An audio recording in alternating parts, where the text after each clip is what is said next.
মাগো এ জীবনে চলার পথে অবদান তোমার, তাই তো আমি করেছি মাগো তোমার চরণে নিজেকে উজাড়। জয় মা তারা, কেমন আছেন সবাই? আশা করি মায়ের আশীর্বাদে সকলে ভালো আছেন। আবার একটা নতুন ব্লগে আপনাদের সকলকে স্বাগত জানাই।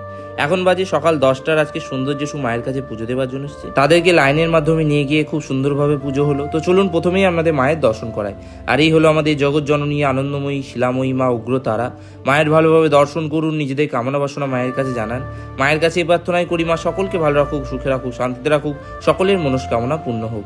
আপনাদের কাছে অনুরোধ করি, ভিডিওটা আপনার পরিবার পরিজনের সাথে শেয়ার করুন, যাতে তারাও মায়ের এই অপূর্ব রূপে দর্শন করতে পারে, নিজেদের কামনা বাসনা জানাতে পারে। আর আজকে জেঠুরা মায়ের কাছে একটা ভোগ নিবেদন করেছে। মন্দির আছে, মানুষের সমাগম রয়েছে, তবে খুব একটা বেশি নয়।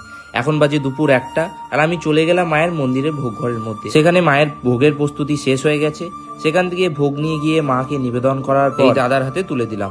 আর একটা কথা আপনাদের জানিয়ে রাখি, সামনের 8ই এপ্রিল মায়ের অমাবস্যা পুজো রয়েছে।